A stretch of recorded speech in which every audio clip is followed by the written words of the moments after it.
இப்போ அண்மையில் பார்த்தீங்கன்னா பாஜக வந்து நிறைய பேர் அதிருப்தியாகி வெளியில் போய் நம்மளால் பார்க்க முடியுது. அண்ணாமலை கூட தனியாக அவர் வந்து அவருக்கு இயக்கம் மாதிரி ஆரம்பிச்சிருக்காரு. தாவேகா கட்சி வந்ததுக்கப்புறம் பாஜகவினுடைய வளர்ச்சி கம்மியாயிடுச்சுன்னு பார்க்குறீங்களா, இல்லை எப்படி பார்க்குறீங்க? இன்னைக்கு தாவேகா வந்து ரேஸ் ஓடிட்டு இருக்கானா இணைஞ்சிருக்காங்க. எத்தனை நாளைக்குன்னா அது வந்து இன்னும் விரல் என்னக்கூடிய நாளில் தான் இருக்கு. இப்போ மத்தியில் ஆளணுன்றது மட்டும் தான் பாஜக தேவை, மாநிலத்தில் பாஜக தேவைன்னு மக்கள் நினைக்கிறாங்க. இப்போ அண்ணாமலை வந்து கட்சியிலேருந்து வெளியே வந்து வி த லீடர்ஸ் அப்படின்னு ஒன்று உருவாக்கியிருக்காங்க. கோயம்புத்தூர் நாங்கள் வந்து ஒரு அகாடமி மாதிரி உருவாக்கி நல்ல தலைவர்லாம் நாங்கள் தேர்ந்தெடுக்க போகிறோம். இங்கே கூட பார்த்தீங்கன்னா கோயம்புத்தூரில் ஏர்போர்ட்டில் வரும்போது அவ்வளோ தொண்டர்கள் வந்து ஆர்ப்பரிக்கிறாங்க. எல்லாமே பாஜக தொண்டர்கள் தான். இப்போ ஒரு கூட்டம் பாஜக தொண்டர்கள்லாம் அவர் பக்கம் போனால் அது உங்களுக்கு இழப்பீடு தானே? இல்லை, இலங்கை மீது தாக்குதல் நடத்துறாங்க. எல்லாமே தமிழ்நாடு ஊடகங்கள்ல வரமாட்டேங்க. பாஜக ஆட்சிக்கு வந்து நீங்க தமிழக மீனவர்களுக்காக நீங்க இலங்கை மீது வந்து தாக்குதல் நடத்துனீங்களா? நிறைய வாட்டி வந்து மக்களை காப்பாத்திருக்காங்க, உயிரோட மீட்டு கொண்டு வந்திருக்காங்க. சார், அவங்க நம்ம மீனவர்களை மொட்டை அடிக்கிறாங்க, மீசையை எடுக்கிறாங்க, அசிங்கப்படுத்தி முட்டி போட வச்சு அவமானப்படுத்துறாங்க. இதுக்கு நீங்க நடவடிக்கை எடுத்தது என்ன?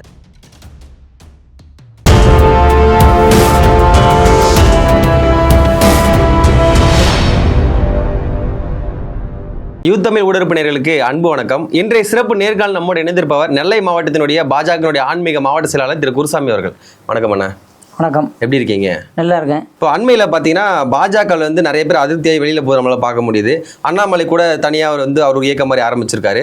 இன்றைய தினம் பார்த்தீங்கன்னா தாவேகாவில் நிறைய பாஜக நிர்வாகிகள், புவனேஸ்வரியாக இருக்கட்டும், விஜயதாரணியாக இருக்கட்டும், நிறைய பேர் போய் தாவேகாவில் இணைகிறாங்க. இதெல்லாம் எப்படி பார்க்குறீங்க? தாவேகா கட்சி வந்ததுக்கப்புறம் பாஜகவினுடைய வளர்ச்சி கம்மியாயிடுச்சுன்னு பார்க்குறீங்களா, இல்லை எப்படி பார்க்குறீங்க? இது உங்களுக்கு சின்ன ஒரு உதாரணம் சொல்லணும்னு கேட்டிங்கன்னா, ஜெயலலிதா அம்மாவால் அடையாளம் காணப்பட்டவர் ஓபிஎஸ் அவர்கள், முன்னாள் முதல்வர், 3 வாட்டி முதலமைச்சராக இருந்திருக்கிறார். அவரே பார்த்தீங்கன்னா எந்த குதிரை ரேஸ் அதிகமாக ஓடுதோ அதில் போய் இணையிறது வந்து ஒரு வழக்கம். அப்படிதான். அப்படி பார்த்தா தாவேகா இணைஞ்சிருக்கலாம், எதுக்கு திமுக போகணும்? அதுக்கு தான் அப்போ வந்து ரேஸ் வரல, இல்லை அப்போ திமுக தான் இணைஞ்சார். இதுதான் உங்களுக்கு. அதனால அவர் வந்து அவருடைய கட்சியை வந்து ஒரு அம்மாவுடைய இணக்கத்தில் வந்தவர், சாகர வரைக்கும் அம்மாவை மறக்க மாட்டேன், அம்மா சமாதியில் போய் சத்தியம்லாம் பண்ண ஓபிஎஸ் அவர்களே வந்து எதிர்கட்சியில் போய் இணைஞ்சார். ஆனால் அன்றைக்கி குதிரை ரேஸாக தான் ஓடிச்சு, அதனால் இணைஞ்சார். புரியுதா உங்களுக்கு? அதனால் இன்றைக்கி தாவேகா வந்து ரேஸ் ஓடிட்டு இருக்கானா இணைஞ்சிருக்காங்க. எத்தனை நாளைக்குன்னா அது வந்து இன்னும் விரல் என்னக்கூடிய நாளில் தான் இருக்குது. இல்லை, கடந்த 2024 நாடாளுமன்ற தேர்தலில் பாஜக கிட்டத்தட்ட கூட்டணி இல்லாமல் 11 விழுக்காடு வாக்கு எடுத்தீங்க. கூட்டணி எல்லாமே சேர்த்து 18% வாக்கு எடுத்தீங்க. ஆனால் இந்த முறை சட்டமன்ற தேர்தலில் பார்த்தீங்கன்னா கிட்டத்தட்ட 2.97 விழுக்காடு தான் வாக்கு எடுத்திருக்கீங்க. கடந்த முறையோட பார்க்கும்போது 4ல் 1 மடங்கு தான் நீங்கள் வாக்கு எடுத்திருக்கீங்க. அப்படி இருக்கும்போது கட்சி வந்து வீழ்ச்சி அடையுதா? அப்படி இல்லை. போன தடவைக்கும் இதுக்கு என்ன பாராளுமன்ற எலெக்ஷன், அது 2வது பாராளுமன்ற எலெக்ஷனில் வந்து பார்த்தீங்கன்னா மத்தியில் யார் ஆட்சியாளர்னு முடிவு பண்ணக்கூடிய மக்கள் வந்து மோடிஜியாக தான் இருக்கணும்னு சொல்லி பாரதிய ஜனதா கட்சியை விரும்புறாங்க. அது மோடி மத்தியில் ஆளணுன்றது மட்டும் தான் பாஜக தேவை, மாநிலத்தில் பாஜக தேவைன்னு மக்கள் நினைக்கிறாங்க. அன்றைய தினம் விரும்பினாங்க. அப்போ அன்றைய தினம் பார்த்தீங்கன்னா குறைஞ்ச சுமார் 22 தொகுதிகிட்ட நிற்கும் போது, ஒரு பாராளுமன்ற எலெக்ஷன் பார்த்தீங்கன்னா நீங்கள் வந்து அதே 11 விழுக்காடு ஓட்டு எடுக்கும் போது ஒரு பாராளுமன்றத்துக்கு குறைஞ்சி 5லேருந்து 6 சட்டமன்றம் வந்து உள்ளடக்கக்கூடிய ஒரு பாராளுமன்றம். ஒரு சீட்டு கூட வெற்றி பெறலையே. அதோட ஓட்டு வெற்றி பெறவும் இல்லை, ஓட்டு பர்சன்டேஜ் கூடிச்சுன்னு சொன்னா அதை நீ கம்பேரிஸ் பண்ணும்போது ஒரு பாராளுமன்றத்துக்கு 6 தொகுதி வருது குறைஞ்சது. ஒரு சில இடங்களில் 5 தொகுதி வருது. அப்போ நீங்கள் அதை கம்பேர் பண்ணும்போது அது 11 விழுக்காடு. இந்த வாட்டி நாங்கள் நின்னது 27 தொகுதி மட்டும்தான். சட்டமன்றம் மொத்தத்தில் 27 தொகுதி தான். அப்போ நீங்கள் வந்து 27 தொகுதி கணக்கு பண்ணி பார்த்தீங்கன்னா ஒரு 4.5 பாராளுமன்ற தொகுதி தான் மொத்தத்திலே வருது. அப்போ 3 விழுக்காடுன்னு வரும்போது நமக்கு வந்து அதே சரிசமமான வாக்கு விழுக்காடு தான் வருது. 21 வந்து நீங்கள் 4 சீட்டு வெற்றி பெற்றீங்க. ஆனால் இந்த முறை பார்த்தீங்கன்னா 1 சீட்டு தான் வெற்றி பெற்றிருக்கீங்க. வாக்கு வங்கியும் குறைஞ்சிருக்கு. இப்படி இருக்கும்போது தமிழ்நாட்டில் பாஜகவால் தலை தூக்க முடியாதுன்ற ஒரு நிலை உருவாகிட்டு இருக்கா? அப்படிலாம் கிடையாது. நீங்கள் வந்து தமிழ்நாட்டில் பொறுத்த வரைக்கும் பார்த்தீங்கன்னா அப்படி இல்லை. நிறைய அந்தந்த நாங்கள் பாஜக காரங்க நாங்கள் எங்கெல்லாம் நாங்கள் வேலை பார்த்தோமோ, கட்சிக்காரங்க இருக்காங்களோ, பொறுப்பாளர் இருக்காங்க, அந்தந்த சொந்த பூத்து தொகுதி எல்லாமே நிறைய ஓட்டு பர்சன்டேஜ் கூடி தான் இருக்குது. எந்தெந்த பூத்தில் கூடி இருக்கு? எல்லா பூத்துகள்லையும் பாஜக காரங்க எங்கெல்லாம் இருந்து வேலை பார்த்துருக்காங்களோ எல்லா பூத்துகள்லையுமே ஓவரால் தமிழ்நாட்டில் கண்டிப்பாக நான் நிறைய எங்கள் திருநெல்வேலி மாவட்டம், தூத்துக்குடி, கன்னியாகுமரி சைடில் பார்த்த இடங்களும் பாஜக காரங்க முக்கியமான எங்கெல்லாம் வேலை பார்த்துருக்கோம் அங்கெல்லாமே அந்த பூத்தில் வந்து ஓட்டு பர்சன்டேஜ் வந்து அப்படி அங்கே ஓட்டு பர்சன்டேஜ் அதிகரிச்சுன்னா மொத்த வாக்கு வங்கி அதிகரிச்சிருக்கும்ல? அப்படி அதிகரிக்கலையே அவங்களோட வாக்கு வங்கி? அப்படிலாம் இல்லை. எல்லாம் இப்போ நான் எங்கள் ஏரியாவில் என் பூத் சொந்த பூத்து, என் பூத்தில் பிஜேபி தான் ஓட்டு அதிகம். மொத்தம் 600 ஓட்டு இருக்குன்னு வைங்களா. ஒரு பூத்தில் நீங்கள் சுமார் ஒரு 600-700 ஓட்டு இருக்குன்னா அதில் நாங்களே கிட்டத்தட்ட 290-300 ஓட்டு வாங்கியிருக்கோம். இப்படி கம்பேரிசன் பண்ணும்போது அந்தந்த இடங்களும் ஓட தான் செய்யுது. அப்போ இந்த வாட்டி கூட்டணி கட்சி அப்போது மக்கள் விரும்புகிறாங்க. கூட்டணி கட்சி வரும்போது ஒரு மாற்றத்தை வேணும்னு சொல்லி தாவேகாவுக்கு ஓட்டு போட்டிருக்காங்க. ஆனால் மக்கள் இப்போ தான் வந்து தலையில் வந்து அடிச்சுக்கிறாங்க, புரிஞ்சுக்கிறாங்க. இந்த தெரியாதனமாக தாவேக்கா ஓட்டு போட்டோம்னா சென்னையில் பார்த்தீங்கன்னா கரண்ட் கட்டு அதிகமாக இருக்குது. 6 மணி நேரம் 7 மணி நேரம் 15 வருஷம் முன்னாடி திமுக அரசுல எப்படி இருந்ததோ அதே மாதிரி இப்போ தொடர்ந்து வந்துட்டு இருக்கு. அதுக்கு திமுக சதி பண்ணு சொல்றாங்க. உட்கட்டில் அதாவது உள்ளுக்குள்ள வந்து நிறைய திமுக கருப்பாடுகள்லாம் இருக்காங்க, அவங்கெல்லாம் வந்து இந்த மாதிரி பண்ணிட்டு இருக்காங்கன்னு சொல்றாங்க. இதுக்கு வந்து மாண்புமிகு முதல்வர் அவர்கள் வந்து பதில் சொல்லணும், அவர் பேட்டி கொடுக்கணும். அவர் பேட்டி கொடுக்கறதில்ல, எந்த ஒரு இதுவுமே கண்டனம் தெரிவிக்கிறதில்ல. இல்லை ஒரு ட்விட்டர்லையாவது இந்த மாதிரி கரண்ட் கட்டுப்பாடு வருதுன்னு சொன்னால் ஒரு முதலமைச்சர் அவர் தான் பொறுப்பில் இருக்கிறார். அமைச்சர்கள் பேட்டி கொடுக்குறாங்க, அமைச்சர் பேட்டி வந்து ஒன்றுக்கு ஒன்று முரண்பாடாக இருக்க தவிர ஏதாவது ஒரு கரெக்டான முரண்பாடு இல்லை அவங்களுடைய பேட்டிகள் பார்க்கும்போது. அப்போ முதல்வர் என்ன செய்யணும், திமுககாரங்க சதி பண்ணுறாங்கன்னு முதல்வர் ஒரு ட்விட்டர்லையாவது என்ன செய்யணும், எக்ஸ் வலைதளங்களையாவது ஒரு பதிவு போடணும். அதுவும் போடுறதுக்கு அவருக்கு தைரியம் இல்லையா? இல்லை அந்த இடத்துல வந்து என்ன ஆகுதுன்னு கேட்டிங்கன்னா, இப்போது நமக்கு இந்த மாதிரி பிரச்சனை இருக்குது, இதுக்கு என்ன தீர்வு காணணும் அப்படின்னு அந்த அதிகாரியை மாற்றம் செய்யணும். எதுவுமே பண்ணுற மாதிரி தெரியல. அப்போ இந்த கரண்ட் கட்டு வந்து தொடர்ச்சியாக நடந்துகிட்டே தான் இருக்குது சென்னை மாநகரத்தில். அதுவும் சென்னை மாநகரத்தில் குறிப்பிட்ட அதிகம் அங்கே தான் நடக்குது. அப்போ மக்கள் வந்து ரொம்ப அவதிப்படுறாங்க. அப்போ இதுக்கு முதல்வர் தான் பதில் சொல்ல வேண்டும். இப்போ அண்ணாமலை வந்து கட்சியிலேருந்து வெளியே வந்து வி த லீடர்ஸ் அப்படின்னு ஒன்று உருவாக்கியிருக்காங்க. கோயம்புத்தூர் நாங்கள் வந்து ஒரு அகாடமி மாதிரி உருவாக்கி நல்ல தலைவர்லாம் நாங்கள் தேர்ந்தெடுக்க போகிறோம், அடுத்த எலெக்ஷன் நாங்கள் போட்டியிட போகிறோம் அப்படின்ற மாதிரி சொல்லியிருக்காங்க. அண்ணாமலை வெளியில் போனது வந்து பாஜகவுக்கு வந்து ப்ளஸ்ஸா மைனஸா? அண்ணாமலை போகிறதுனால வந்து எங்களுக்கு பாஜக வந்து மைனஸில் ஒன்றுமே கிடையாது. நிறைய இன்னைக்கு கூட பார்த்தீங்கன்னா கோயம்புத்தூர்ல ஏர்போர்ட்ல வரும்போது அவ்வளோ தொண்டர்கள் வந்து ஆர்ப்பரிக்கிறாங்க. எல்லாமே பாஜக தொண்டர்கள் தான். ஒரு கூட்டம் பாஜக தொண்டர்கள்லாம் அவர் பக்கம் போனா அது உங்களுக்கு இழப்பீடு தானே? நான் இன்னைக்கு இப்போ சொன்னா தவறா போயிடும். ஆனால் இருந்தாலும் வேற வழி இல்லை. நீங்க கேட்கறதுனால சொல்றேன், எவ்வளோ கூட்டம் கொண்டாலும் அவரால் ஒரு எம்எல்ஏ கூட ஆக முடியல. அது பாஜக இருந்தப்ப தனிச்சு போட்டிட்டா இப்போ அவர் போட்டிட்டு வந்தா தானே சொல்ல முடியும். தாவேக்காவை சொன்னீங்க, தாவேக்கா கிட்ட வந்து நிரந்தரமான வாக்கு வங்கி கிடையாது, அவங்க போட்டியிட சொல்லுங்க, அவங்க வாக்கு வங்கி நிரூபிக்க சொல்லுங்க, எம்எல்ஏவை சொல்லுங்க, அமைச்சராவை சொல்லுங்க, எல்லாமே இன்னைக்கு ஆயிட்டாங்க, முதலமைச்சராகவே ஆயிட்டாங்க, ஆட்சி பிடிச்சிட்டாங்கல்ல. சரி, அது மாதிரி ஆகட்டுமே, அன்னைக்கு சொல்றேன். இப்படிதான் உங்களுக்கு. அதனால இப்போ ஒரு கூட்டம் கூடுறதுனால வாக்கு வங்கி வாங்கிடுவாரு, எம்எல்ஏ ஆயிடுவாரு, கட்சி தொடங்கினோடனே ஆயிடுவாருன்னா அப்போ நாங்கள் வந்து இந்தியாவில் 20 மாநிலத்துக்கு மேலே நாங்கள் ஆட்சி பண்ணிட்டு இருக்கோம் பாரதிய ஜனதா கட்சி. அப்போ நாங்கள் அவங்களுக்கு ஒன்றும் அப்படிலாம் கிடையாதுல்ல. ஆனால் 20 மாநிலத்துக்கு மேலே நீங்கள் ஆட்சி பண்ணால் கூட தமிழ்நாட்டை உங்களால் ஆட்சி பிடிக்க முடியல. அப்படி இல்லை. இப்போ நீங்கள் வந்து காங்கிரஸ் 60 ஆண்டு காலமாக காங்கிரஸ் ஆண்டது. ஆனால் பாரதிய ஜனதா கட்சி வந்து இப்போ மோடிஜி அவர்களுடைய ஆட்சி வந்து கரெக்டாக 12 ஆண்டுகள் ஆகுது. இந்த 12 ஆண்டுகள் ரெக்கார்ட் பண்ணிட்டாரு, இந்தியாவிலேயே அதிகமாக முதலமைச்சர் வந்து. அது நாங்கள் ஒரு பெருமையை கொள்கிறோம். அவருக்கு கீழே நாங்கள் வேலை செய்கிறோம்னு சொன்னாலும் எங்களுக்கு ஒரு பெருமையாக இருக்குது. நான் எங்களுடைய தலைவர் மோடிஜி கீழே நான் ஒரு சாதாரண ஒரு தொண்டனா இருக்குன்னு சொன்னா அது நான் பெருமைக்கூடிய விஷயத்துல நான் உட்காந்துருக்கேன். அப்போ வந்து எங்களுடைய ஆட்சி 12 ஆண்டு கால ஆட்சியில 28 மாநிலங்கள்ல 20 மாநிலத்துக்கு மேல நாங்க ஆட்சி பண்றோம்னு சொன்னால் மக்கள் எங்களை அதிகமா எல்லா மாநிலம் விரும்புறாங்க. கண்டிப்பாக தமிழ்நாட்டிலையும் மக்கள் விரும்புவாங்க, புரிஞ்சுப்பாங்க. தமிழ்நாட்டில் இருக்கக்கூடிய உங்களோட தொண்டர்கள் நிர்வாகிகள் எல்லாமே கட்சி விட்டு வெளியேறாங்க. இப்போ கூட அண்மையில் பார்த்தீங்கன்னா அமர் பிரசாத் ரெட்டி வெளில போயிருக்காங்க. நிறைய பேர் இந்த மாதிரி வெளியாயிட்டு தானே இருக்காங்க. இப்போ நீங்கள் உதாரணம்னு கேட்டிங்கன்னா, இப்போ போனவங்க எப்படின்னு கேட்டிங்கன்னா, அண்ணாமலை வந்தப்புறம் அண்ணாமலை நல்லா பேசுகிறாரு, அண்ணாமலைக்காக ஒரு கிரேஸில் வந்தவங்க அப்படியே அந்த கிரேஸ் அப்படியே அவர் பின்னாடியே போயிடுச்சு. அவங்களும் நிரந்தரமான சித்தாந்தம் கிடையாது. பாரதிய ஜனதா கட்சியில் இருக்கிற ஒவ்வொரு தொண்டனும் பார்த்தீங்கன்னா உண்மையான சித்தாந்தவாதி. அப்போ சித்தாந்தவாதியில் இருக்கிறவங்க யாருமே வந்து போக மாட்டாங்க. இப்போதான் உங்களுக்கு இங்கே வந்தாச்சு இந்த கொள்கை பிடிச்சி இந்த பாரதிய ஜனதா, ஏன்னா ஆர்எஸ்எஸோடைய கொள்கையை பிடிச்சி இருக்கிறவங்க யாருமே சுயம் சேவகர்னு பேர், ராஷ்ட்ரிய சுயம் சேவகர்னு பேர். இப்போ நான் நாட்டுக்காக அர்ப்பணி பண்ணுறவன் சுயம் சேவகர் தான் பாரதிய ஜனதா கட்சியில் இருக்கிறவங்க போகிறாமல். அப்போ எனக்கு இந்த சித்தாந்தம் பிடிச்சிருக்குன்னு சொன்னால் எனக்கு எவ்வளோ பெரிய தலைவர் வந்தாலும் அவரை தூக்கி கொண்டாட மாட்டோம், அவருடைய கீழே பணி செய்வோம். அவர் இடத்துல இன்னொரு தலைவர் வந்தாலும் அவரே ஏற்றுட்டு அவருக்குள்ள நாங்கள் வேலை செய்வோம் தவிர அதனால் அவர் தலைவர் போயிட்டாருன்னு சொல்லி நான் கட்சி விட்டு நான் போக மாட்டோம். இப்போ சிலர் நினைக்கிறாங்கள, நான் வந்து எம்எல்ஏ ஆகி எம்பி ஆகி அமைச்சராகி நான் மக்களுக்கு சேவை செய்யணும், இந்த கட்சி எப்படின்னு ஜெயிக்காது, இந்த கட்சியில் இருந்தால் நம்மளால சேவை செய்ய முடியாது, அதனால மாற்று கட்சிக்கு போகலான்னு கூட அவங்க தேர்ந்தெடுக்கலாம். அதுதான் நான் முதலே சொல்லிட்டேனே, அவங்களுக்கு சித்தாந்த பிடிப்போடு இருந்தவங்க அவங்களுக்கு அந்த மாதிரி பதவிக்காக போக மாட்டாங்க, கட்சிக்காக இருப்பாங்க. கட்சிக்காக உண்மையான இருக்கிற தொண்டர்கள் பிஜேபியில் என்றைக்கும் இருந்துட்டே இருப்பாங்க. இன்னும் 50 ஆண்டு காணல போனால் இருப்பாங்க. அவங்களுடைய பொறுமை, ஏன்னா ஆர்எஸ்எஸோடைய கனவு 100 ஆண்டு கனவு இப்போதான் நிறைய வந்துகிட்டு இருக்கு. அதே மாதிரி கண்டிப்பாக தாங்க வெயிட் பண்ணுவோம், தமிழ்நாட்டிலே ஆட்சி பிடிப்போம். இப்போ மெயினாக வந்து பாஜகவை தமிழ்நாட்டு மக்கள் தேர்ந்தெடுக்காத முக்கிய காரணம் வந்து கட்சித்தீவை கொடுத்தது, அது வந்து காங்கிரஸ் கொடுத்தாங்க. ஆனால் இது வரைக்கும் வந்து பாஜக வந்து அதை மீட்க கிடையாது. அதே மாதிரி வந்து காவிரி பிரச்சனை எவ்வளோ வருஷமாக போயிட்டு இருக்கு, காவிரி பிரச்சனை ஒரு தீர்வு காண மாட்டேங்கிறாங்க. இலங்கை கடற்படை வந்து நம்மளோட தமிழக மீனர் வந்து 800க்கும் மேற்பட்ட மீனர் வந்து சுட்டு கொண்டிருக்காங்க. இதே மாதிரி வந்து தொடர்ந்து தமிழக மக்களுக்கு எந்த ஒரு பாதிப்பு வந்தாலும் அதுக்கெல்லாம் மத்திய அரசு வந்து குரல் கொடுக்க மாட்டேங்கிறாங்க அப்படின்னு சொல்கிறாங்க. இதனால தான் மக்கள் வந்து உங்களுக்கு ஓட்டு போட மாட்டேங்கிறாங்களா? அப்போல்லாம் கிடையாது. இப்போ நீங்கள் பார்த்தீங்கன்னா நிறைய மீனவர்களை வந்து பிடிக்கிறாங்க.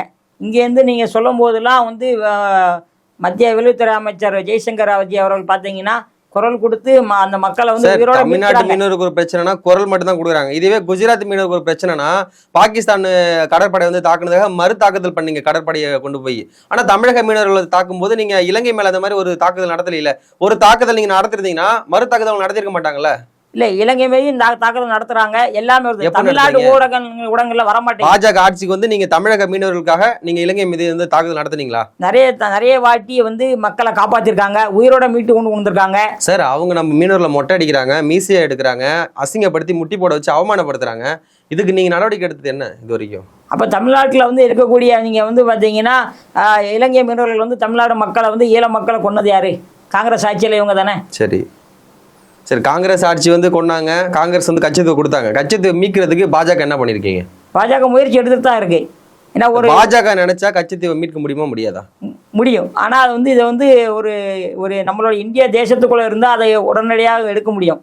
ஆனா வேற ஒரு தேசத்துல இருக்கும்போது அதை வந்து உலக லெவல்ல பேசிதான், ஐநா சபையில பேசிதான் முடியும். நீங்க தான் பாஜக நினைச்சா முடியும்னு சொல்றீங்க. அதுக்கான முயற்சிகள் இது வரைக்கும் என்ன எடுத்திருக்கீங்க? அதுக்குண்டான முயற்சி எடுத்துட்டு தான் இருக்கிறாங்க. ஓப்பனா சொல்லியிருக்காங்க, இலங்கை வந்து சைனாட்ட வாங்கின கடன் எவ்வளவு இருக்கோ அந்த தொகையை கூட பாரத பிரதமர் வந்து கடன் அடைக்க ரெடியா இருக்கிறாரு. அந்த இலங்கை மக்களை காப்பாற்ற ரெடியா இருக்கிறாரு. ஆனா வந்து சைனாக்காரங்க ஒத்துக்கல மாட்டாங்க. அது உலக லெவலே பிரச்சனை. அது வந்து உடனே தீர்வு காண முடியாது. இப்போ கர்நாடகாவுடைய முதலமைச்சர் இருக்கார்ல, அவர் போயிட்டு வந்து மேகதாது அணை நாங்கள் கட்டியே தீர்வோம் அப்படின்னு சொல்லிட்டு போயிட்டு மத்திய நீர்வளத்துறை அமைச்சர் பாட்டீல் இருக்கார்ல, பட்டேல் கிட்ட போயிட்டு அவர் மனு கொடுக்குறாரு. இதுக்கு வந்து மத்திய அரசு என்ன நடவடிக்கை எடுப்பாங்கன்னு நினைக்கிறீங்க? அணை கட்டுறதுக்கு நீங்க உறுதியை கொடுப்பீங்களா, கொடுக்க மாட்டீங்களா? அது வந்து ஆராய்ச்சி தான் அது பதில் சொல்லுவாங்க, தவிர உடனே உறுதி இல்லை. அப்படி ஒரு அணை கட்டினா தமிழ்நாட்டுக்கு பாதிப்பு தானே. அதனால அதானே சொன்ன, ஆராய்ச்சி தான் கொடுப்பாங்க. ஏன்னா முதல்வர் அவர்களும் முந்தா நேரத்துக்கு போய் சந்திச்சிருக்கிறாங்க. ஆராய்ச்சி உண்மைத்தன்மை பார்த்து நடவடிக்கை எடுப்பீங்களா? கண்டிப்பா எடுப்பாங்க. அப்படி பார்த்தா காவிரில இருந்து தமிழ்நாட்டு தண்ணி வரணும்னு சொல்லி ஹைகோர்ட் சொல்லியிருக்கு, சுப்ரீம் கோர்ட் சொல்லியிருக்கு. இந்த சுப்ரீம் கோர்ட் ஆர்டரையும் மீறி நீ கர்நாடக அரசு நமக்கு தண்ணி கொடுக்க மாட்டேங்கிறாங்க. நீங்க என்ன நடவடிக்கை எடுத்திருக்கீங்க? அப்ப நாங்க என்ன சொல்றோம்னா, எங்களுடைய ஒரே விஷயம் தான், அந்த இடத்துலயே எங்களுக்கு பாரதிய ஜனதாக்கு மறுபடியும் ஆட்சி கொடுங்க, மாற்றத்தை கொண்டு வருவோம். அப்போ உங்க ஆட்சி இல்லைன்னா நீங்க நடவடிக்கை எடுக்க மாட்டீங்க? அப்படி இல்லை. நீங்க வந்து அந்தந்த முதல்வர்கள் போய் இப்போ நிதி ஆயோக் கூட்டத்தில் இந்த வாட்டி தான் 28 மாநில முதலமைச்சரை சந்திச்சிருக்காங்க. இதுக்கு முன்னாடி தமிழ்நாடு முதலமைச்சர் போய் இன்னைக்கு போன வாட்டி எல்லாம் சந்திக்கல. அப்போ முன்னாள் முதல்வர் ஸ்டாலின்லாம் போய் சந்திக்கல. அப்போ இந்த விஜய் அவர்கள் போய் சந்திச்சிருக்கிறார். அப்போ இது சந்திச்சு ஒவ்வொரு கோரிக்கையை சொல்லும் போது ஒவ்வொன்றா தான் நிறைவேற்ற முடியும். ஏன்னா ஒரு நிர்வாகத்தில் இருக்கும்போது ஒரு நிர்வாகத்தை உடனே நம்ம நிறைவேற்ற முடியாது. அதுக்கு உண்டான என்னெல்லாம் ஃபார்மாலிட்டி இருக்கோ பார்த்து நிறைவேற்றுவாங்க. ஆனால் கண்டிப்பாக வந்து அதிகமான வெள்ளம் வரும்போது தண்ணி திறந்து விட தான் செய்கிறாங்க தமிழ்நாட்டுக்கு.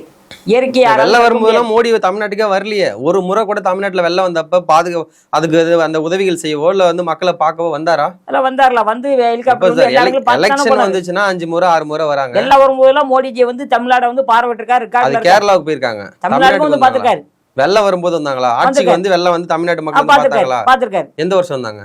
இப்போ நீங்க 2017-18 கூட இருக்கும்போது கூட வந்து பார்த்துட்டு போனாரு, ஹெலிகாப்டர்ல வந்தாரு. இப்போ கடந்த முறை வெள்ளம் வரும்போதெல்லாம் வரலையே, 2024லயோ 25லயோ அந்த மாதிரிலாம் வரலையே. அந்த அளவுக்கு பெரிய வெள்ளங்கள் வரல. இப்போ ரீசெண்டா பழைய மாதிரி வெள்ளங்கள் வரல. எவ்வளவு வெள்ளம் வந்து எத்தனை மக்கள் வந்து பலியானாங்க வந்து நேர்ல பாத்தீங்கன்னா. நீங்க இவ்வளவு வெள்ளங்கள் வருதுன்னு சொன்னா அப்போ வந்து இந்த அரசாங்கம் ஏன், தமிழ்நாடு இருக்கக்கூடிய அரசாங்கம் ஏன் அதை வந்து இந்த தீர்வு காண மாட்டாங்க? வெள்ளம் வருது, தமிழ்நாடு அரசு தான் தீர்வு காண முடியும். ஆமா, நீங்க தமிழ்நாட்டு அரசாங்கம் இருக்கு, ஏன் அதோட கட்டமைப்பு சரியா இல்ல, மறுபடியும் ஏன் வெள்ளம் வருது? சார், வெள்ளம் வருது அது இயற்கை சார். அதுக்கு அரசு என்ன பண்ண முடியும்? நடந்ததுக்கு அப்புறம் நீங்க அப்போ வந்து நீர் போகக்கூடிய பாதைகள் பூரா ஆக்கிரமிப்பு பண்ணி தமிழ்நாடு கவர்மெண்ட் வந்து பில்டிங் கட்டி. நீங்க என்ன கேள்விங்கன்னா, வடிநீர் வாய்க்காலுக்கு 4000 கோடி ஒதுக்குனீங்களா, அது எங்க என்ன பண்ணீங்கன்னு அப்படி சொல்லி நீங்க திமுக கேட்கலாம். இப்ப ஆளும் தரப்பு தாவேகா கூட நீங்க கேட்கலாம். பாதிப்பு வரும்போது பாஜக என்ன பண்ணீங்க? நீங்க பாதிப்பு வரும்போது பிரதமர் அவர்கள் நிதி கொடுக்க தான் செய்றாங்க, மத்தியில இருந்து நிதி கொடுக்க தான் செய்றாங்க. கடந்த முறை திமுக ஆட்சி நிதியே கொடுக்கலன்னு சொல்லி ஸ்டாலின் அவர் குற்றச்சாட்டு முன் வச்சிருக்காங்களே. அவருக்கு எவ்வளவு நிதி கொடுத்தாலும் பற்றாது. ரெண்டாவது பிரதமர் போய் நேரில் சந்திக்க மாட்டாரு, இங்கேருந்து குறை மட்டும் தான் சொல்லுவாரு. அப்போ அவருடைய குறைகள் கேட்கறதுக்கு இங்க அவங்களுக்கு வந்து வேற, அவங்களுக்கு நிறைய வேலைகள் இருக்கு. இப்போ விஜய் வந்ததுக்கு அப்புறம் இருக்காங்க. இல்ல விஜய் வந்ததுக்கு அப்புறம் கொஞ்சம் இணக்கமா போறீங்க, அதனால கொடுப்பீங்களா? ஆமா, யாரு உங்களை ஆதரிச்சு பேசணும், நீங்க கூப்பிடும் போதெல்லாம் வரணும், வந்தா நீங்க நிதி கொடுப்பீங்க, இல்லைன்னா கொடுக்க மாட்டீங்க. பிஜேபி மத்திய அரசாங்கம் பொறுத்த வரைக்கும் கொடுக்குற ஒவ்வொரு திட்டங்களும் பாத்தீங்கன்னா தமிழ்நாடு அரசாங்கம் கொடுக்கக்கூடிய பாதி திட்டங்கள் வந்து மத்திய அரசாங்கம் மூலியமா தான் வருது. எதுவுமே டைரக்டா மாநில அரசாங்கம் எந்த மாநிலம் செய்ய முடியாது. மத்திய அரசாங்கம் பிஜேபின்னு இல்லை, அந்த இடத்துல நாளைக்கு காங்கிரஸே ஆட்சி பண்ணாலும் மத்திய அரசாங்கத்தோட இணக்கம் இல்லாமல் எதுவுமே செய்ய முடியாது. மத்திய அரசாங்கம் கொடுக்குற திட்டங்கள் தான் நிறைய. இப்போ நீங்கள் வந்து குடிநீர் திட்டம் பார்த்தீங்கன்னா இந்தியா முழுதும் கொடுக்குறாங்க. ஜல் ஜீவன் திட்டம்னு ஒன்று கொடுக்குறாங்க. அந்த திட்டம் பார்த்தீங்கன்னா அதோட தமிழ்நாட்டில் வந்து பார்த்தீங்கன்னா இதுக்கு முன்னாடி இந்த அரசு என்ன பண்ணாங்க, தமிழ்நாடு குடிநீர் வாரியம்னு போட்டுக்கிட்டாங்க. ஆனால் அதோட ஃபண்டிங் பார்த்தீங்கன்னா 100ல் 60% ஃபண்டிங் வந்து மத்திய அரசாங்கம் கொடுக்கக்கூடியது. அப்புறம் ரேஷன் கடையில் இன்றைய தினம் கொரோனா காலகட்டத்திலேருந்து மக்களுக்கு 20 கிலோ 25 கிலோ அரிசி கொடுக்குறாங்க. அதில் கொடுக்குற அரிசி பூரா மத்திய அரசாங்கத்தில் இலவசமாக வரக்கூடிய அரிசி தான் கொடுக்குறாங்க. புரியுதா உங்களுக்கு? அதே மாதிரி வீடு கட்டுறதுக்கு வந்து மானியம் கொடுக்குறாங்க. நீங்கள் வந்து ஒரு பேங்க்கில் லோன் எடுக்கிறீங்கன்னா சுமார் வந்து ஒரு 2.5 லட்ச ரூபா வந்து உங்களுக்கு மானியம் கிடைக்குது. கவர்மெண்ட் பேங்க்கில் நீங்கள் லோன் எடுக்கும்போது 2 லட்ச ரூபா மானியம் கிடைக்குது. எல்லாருக்கும் அதுக்கு ஒரு ஃபார்ம் இருக்குது. மேனேஜரை கேட்டு நம்ம வாங்கினோம் மத்திய அரசாங்கம் ஸ்கீம்னு நமக்கு கிடைக்கிது. இதெல்லாம் மத்திய அரசாங்கம் கொடுக்குறாங்க. விவசாயிகளுக்கு 6000 ரூபா வருடத்துக்கு 6000 ரூபா கொடுக்குறாங்க. இப்படி எல்லா கிசான் திட்டத்தில் கொடுக்குறாங்க. மத்திய அரசாங்கம் வந்து எந்த மாநிலத்தையும் பாகுபாடு இல்லாமல் ஆல் ஓவர் இந்தியா மக்களுக்கும் சரிசமமாக தான் பார்க்குறாங்க. ஆனால் இந்தந்த மாநில அரசாங்கம் தான் என்ன செய்கிறாங்க, அவங்க செய்கிறது வெளியே தெரியக்கூடாதுன்னு சொல்லி மாற்றி செய்கிறாங்க. அது மாதிரி இலவச வீடு கட்டி தராங்கல்ல, அது கூட பார்த்தீங்கன்னா மத்திய அரசாங்கம் வீட்டில் தான் கட்டி தராங்க, ஃபண்டிங்கில் தான் கட்டி தராங்க. ஆனால் முதலமைச்சர் பேரை போட்டுக்கிறாங்க, படத்தை போட்டுக்கிறாங்க, அது ரைட்டு. ஆனால் கொடுக்குறது மத்திய அரசாங்கம். ஸ்டிக்கர் ஓட்டுற அரசாங்கம் தான் இதுக்கு முன்னாடி இருந்தது திமுக அரசாங்கம். அதுதான் உங்களுக்கு. இப்போது எலெக்ஷனுக்கு அப்புறம் பார்த்தீங்கன்னா பெட்ரோல் டீசல் வந்து அதிகரிச்சிருக்கு. எலெக்ஷனுக்கு முன்னாடி வரைக்கும் நீங்கள் அறிவிக்க கிடையாது. ஏன்னா கேஸ் பிரச்சனை போயிட்டுருக்கு, 2 நாட்டு நடுவில் போர் போயிட்டுருக்கு. ஸோ சிலிண்டர் தட்டுப்பாடு இருக்குன்னு எல்லாருக்குமே தெரியும். அப்போலாம் நீங்கள் வந்து விலையை உயர்த்தாமல் எலெக்ஷன் முடிஞ்சதுக்கு அப்புறம் நீங்கள் விலையை உயர்த்துறீங்கன்னா உங்களுடைய நோக்கம் வந்து தேர்தல் மட்டும்தான். மக்களுடைய நலத்தை வந்து நீங்கள் பார்க்கறது கிடையாது. அப்படிலாம் கிடையாது. எலெக்ஷனுக்கு முன்னாடியே இது பெட்ரோல் விலை கூடுன்னு எல்லாருக்கும் தெரியும். அப்ப ஏன் நீங்க கூட்டலன்னு கேக்குறேன். அப்படிலாம் கிடையாது. எல்லாருக்குமே தெரியும் கூடுன்னு. கரெக்டா தேர்தல் முடிஞ்சு ரிசல்ட் வந்ததுக்கு அப்புறம் நீங்க வந்து பெட்ரோல் டீசல் விலை அதிகரிக்கிறீங்கன்னா உங்களுக்கு வந்து மக்கள் நலன் சார்ந்த அரசியல் நீங்க முன்னெடுக்க மாட்டீங்க. அப்படிலாம் கிடையாது. மக்கள் வந்து பெட்ரோல் கச்சா எண்ணெய் நாட்டோட நிலமும் புரியுது, போர் நடக்குன்னு தெரியும். அதனால வரி சுமையா மக்கள் மேல திணிப்பீங்க. அப்படி கிடையாது. இல்லை நீங்கள் வந்து இப்போ நீங்கள் இதே வந்து வேற ஒரு நாட்டில் போய் நீங்கள் வந்து பார்த்தீங்கன்னா பாகிஸ்தானில் இன்னைக்கு தினம் வந்து பார்த்தீங்கன்னா ஒரு லிட்டர் பெட்ரோல் 400 ரூபா 450 ரூபாய்க்கு மேலே சொல்கிறாங்க. 600 ரூபா கிட்ட போயிடுச்சுன்னு சொல்றாங்க. நம்ம பாகிஸ்தான்ல உயர்த்தினா நீங்களும் உயர்த்தீங்களா சார்? அப்படியே கிடையாது. நான் உதாரணம் சொல்றேன். பாகிஸ்தான்ல அப்படியே இருக்கு. அப்ப அவங்க மக்கள் மேல வரி சுமையை சுமத்துறான்னு சொல்ல முடியுமா? சொல்ல முடியாது. நம்ம நாட்டுல அது இல்லன்னு சொல்ல முடியாது. சுமத்துறாங்க. எல்லா நாட்டையும் கம்பேர் பண்ணும்போது நம்ம நாட்டுல கம்மியானதா விலைவாசி ஏற்றிருக்காங்க பெட்ரோலுக்கு. சரி, இவ்வளவு நாளா நம்மளே நீங்களும் வாகனம் ஓட்டுறீங்க, நானும் ஓட்டுறேன். இவ்வளவு நாளா வந்து 100 ரூபாய் தான் இருந்துச்சு பெட்ரோல் டீசல். மேக்ஸிமம் 100 ரூபா இருந்துச்சு. இப்ப 108ல இருந்து 110 ரூபா வரைக்கும் போயிட்டு இருக்குது. இதுக்கு காரணம் வந்து நீங்க தானே சார்? மக்களுக்கு அந்த வரி சுமையை நீங்க அதிகரிக்கிறதுனால தானே அந்த பிரச்சனை. அதுக்கு தான் என்ன சொன்னாங்க முதல்ல, என்ன சொன்னாங்க, பெட்ரோல் விலையை வந்து ஜிஎஸ்டிக்குள்ள கொண்டு வாங்க. ஏன் மாநில அரசாங்கம் கொண்டு வர மாட்டாங்க? ஜிஎஸ்டிக்குள்ள கொண்டு வந்தா உங்களுக்கு கிட்டத்தட்ட ஒரு 35ல 40 ரூபாய்க்கு அமௌண்ட் குறையும். பெட்ரோல் விலையை மத்திய மாநில அரசாங்கம் கொண்டு வர மாட்டாங்க. எல்லாத்துக்கும் மாநில அரசு சொன்னீங்கன்னா மத்திய அரசு ஒண்ணு தேவையே கிடையாது. அந்தந்த மாநிலத்தை அந்தந்த மாநில அரசு பார்த்துட்டு போயிரும்ல. எதுக்கு மத்திய அரசாங்கம் ஒரு ஸ்கீம் கொடுக்குறாங்க, ஜிஎஸ்டின்னு ஒன்று கொடுக்குறாங்க. நீங்க பெட்ரோலை வந்து ஜிஎஸ்டிக்குள்ள கொண்டு வாங்கன்னு சொல்றாங்க மாநில அரசுல. அப்போ ஜிஎஸ்டி கொண்டு வரும்போது அதோட 35ல 38 வரைக்கும் அந்த அமௌண்ட் குறையும். அப்போ நமக்கு மக்களுக்கு பாதிப்பு இல்லாமல் இருக்கும். 38 ரூபா குறைஞ்சா நீங்கள் என்னாச்சு அமௌண்ட் பாருங்க, சுமார் 70 ரூபா ஆச்சு இன்னைக்கு. அப்போ 70 ரூபாய் பெட்ரோல் கிடைக்கும் லாபம் தானே. ஐயா அந்த மாநில அரசாங்கம் ஒத்துக்கொள்ள மாட்டாங்க. இதுக்கு முன்னாடி ஆட்சி வந்து திமுக ஆட்சியில் அவங்க வந்து ஜிஎஸ்டியில் கொண்டு வர மாட்டேன்னு ஒத்த காலம் நின்னாங்க. இவங்க ஆட்சி வந்து இப்போ தான் 1 மாதம் ஆகுது. 1 மாதம் 2 நாள் ஆகுதுன்னு வைங்களா. போன மாதம் 10ஆம் தேதி எடுத்தா நீங்கள் தேதி 13 ஆச்சு, 2 நாள் ஆகுது. இவர் இந்த ஜிஎஸ்டிக்குள்ளே கொண்டு வந்தாருன்னா பெட்ரோல் விலை சுமார் ஒரு 70-75 ரூபாய்க்கு வந்துடும். இப்போ நீங்கள் சொன்னீங்க இந்தியாவிலே பார்க்கும்போது நாங்கள் 20க்கு மேற்பட்ட மாநிலம் ஆட்சி அமைச்சிட்டு இருக்கோன்னு. தமிழ்நாட்டில் எப்போ ஆட்சி அமைக்க போறீங்க? கண்டிப்பாக இன்னும் ஒரு வரக்கூடிய 31 36 நாங்கள் ஆட்சி பிடிச்சிடும். 31க்கு அடுத்து 36 போயிட்டீங்க. அடுத்து அப்புறம் 31 எப்படி எதிர்கட்சியாக நாங்கள் வந்துடுவோம். 41 அடுத்து 47 அப்படி போயிட்டே இருப்பீங்களா? ஏன் நாங்கள் வந்து பொறுத்தால் பூமி ஆழ்வார் சொல்ல மாதிரி நான் கண்டிப்பாக நாங்கள் பொறுத்து இருப்போம். பூமி ஆழ்வோம், மக்கள் எங்களுக்கு ஆதரவு கொடுப்பாங்க. அமர் பிரசாத் ரெட்டி வந்து பார்த்தீங்கன்னா பாஜக மதிப்பே கிடையாது சொல்லி அவர் சொல்லிட்டு கட்சி விட்டு வெளியேறியிருக்காரு. இது எப்படி பார்க்குறீங்க? பாஜக மதிப்பில்லைன்னு சொல்கிறவர் ஏன் பாஜக எத்தனாலும் அவர் பயணிச்சாருன்னு எனக்கு தெரியல. அது அவர் தான் பதில் சொல்லணும். ரெண்டாவது பார்த்தீங்கன்னா அவர் இன்னொன்று சொல்லியிருக்காரு, வந்து முன்னாள் மாநில தலைவர் அண்ணாமலை அவர்களுக்கு வந்து இங்கே மதிப்பு கொடுக்கல, ரெக்கக்னேஷன் கொடுக்கல அப்படின்னு சொன்னார். ஆனால் மாண்புமிகு பாரத பிரதமர் அவர்களோ மாண்புமிகு உள்துறை அமைச்சர் அவர்களோ அமித்ஷா அவர்களோ அண்ணாமலைஜிக்கு கொடுத்த மாதிரி எந்த மாநில தலைவரும் சுதந்திரம் கொடுத்ததில்லை. அண்ணாமலை வந்து அண்ணாமலையால பாஜக வளர்ந்தது, அண்ணாமலை வளர்ந்தார். அதுக்கு முக்கிய காரணம் பாஜக தான். அப்போ பாஜக வந்து இவ்வளோ சுதந்திரம் கொடுத்து அவருக்கு ஃபுல் ஃப்ரீடம் கொடுத்து கட்சியை வளர்க்கணும்னு சொன்னாங்க. அதுவும் ஒரு கட்சியை வளர்த்தாரு இல்லைன்னு நான் சொல்ல மாட்டேன். அதே சமயம் அவருக்கு கொடுத்த சுதந்திரம் மாதிரி எங்கேயும் கிடையாது. இல்லை, ஆனால் என்ன சொல்றாங்கன்னா பாஜகனுடைய மேற்கட்ட தலைவர்கள் கூட வந்து கருத்து வேறுபாடு வந்துச்சு, அதனால தான் வெளியில் வந்தாங்க சொல்றாங்க. என்ன சார் அப்படி கருத்து வேறுபாடு? அப்படி கருத்து வேறுபாடுலாம் எங்கேயுமே பெரிய லெவலில் வரல. இப்போ நீங்கள் பார்த்தீங்கன்னா இப்போ இருக்கக்கூடிய மாநில தலைவர் அவரே வீடியோவில் சொல்லியிருக்காருல்ல, நான் வந்து சில விஷயங்கள்லாம் நான் சொன்னேன், அவங்க அதை ஏற்றுக்கல, எனக்கு கருத்து வேறுபாடு முரண்கள்லாம் வந்துச்சுன்னு அவரே தான். ஒரு நிர்வாகம் இருக்கும்போது ஒரு இடத்துல 10 பேரை வேலை பார்க்கும்போது ஒரு இடத்துல ஒவ்வொருத்தருக்கும் ஒரு மைண்ட் செட் இருக்கும். என்னோட மைண்ட் செட் ஒரு மாதிரி இருக்கும், உங்கள் மைண்ட் செட் ஒரு மாதிரி இருக்கும், சின்ன சின்ன கருத்து வேறுபாடு இருக்கும். இதனால் நான் அந்த இடத்து வேலையை விட்டு போகிறேன்னு சொன்னால் அப்புறம் அந்த இது இருக்காது இல்லை. அப்போ அவருடைய தன்மை என்ன அர்த்தம், அவருடைய புரிதல் அவ்வளோதானே அர்த்தம். உங்களுக்கு அண்ணாமலைஜி என்ன நினைக்கிறாரு, நான் தான் இங்கே எல்லாமே நினைக்கிறாரு. இப்போ நம்ம தேசிய கட்சியில் தேசிய சித்தாந்தத்தில் இருக்கோம். அப்போ தேசிய தலைமை என்ன சொல்லுதோ அதான் நம்ம கேட்டாகணும். இல்லை, உங்களுக்காக ஒரு வேலையை விட்டுட்டு 2019 வரைக்கும் அவர் 11லேருந்து 19 வரைக்கும் அந்த 8.5 வருஷம் வேலை பார்த்துருந்தார் IPS அதிகாரி கர்நாடகாவில். அந்த வேலையெல்லாம் விட்டுட்டு உங்களுக்காக 2020 கட்சியில் இணைஞ்சாரு, 21 போட்டிட்டாரு, அதில் சொல்லிட்டாரு. அப்போ 21 மாநில தலைவராகவும் ஆக்குனீங்க. 4-5 வருஷம் உங்களுக்காக கட்சியில் பயணிச்சிருக்காருல்ல. நாங்கள் அவரை நாங்கள் கட்சி விட்டு போங்கன்னு நாங்கள் சொல்லலையே. அவரை தானே நான் வெளியே போகிறேன்னு சொன்னார். நாங்கள் அவர் கட்சி விட்டு இன்னி வரைக்கும் இப்போ கட்சியில் பொறுத்தவரைக்கும் 3 வருஷம் தான் ஒரு தலைவர் பதவி.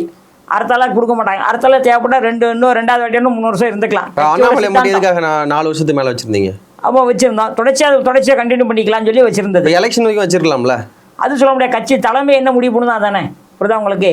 இப்போ தேவைப்பட்டா வச்சுப்பீங்க, தேவையெல்லாம் தூக்கிறீங்க. ஒரு புரோட்டோகால்லாம் நீங்க சொன்ன மாதிரி 3 வருஷம் வச்சுட்டு 3 வருஷத்துக்கு அப்புறம் சரியா நிக்கணும். நீங்க இந்த ஒரு ஆபீஸ்ல வேலை பாக்குறீங்க, இந்த ஆபீஸோட நிர்வாகம் என்ன சொல்றதா நீங்க கேட்க முடியும்.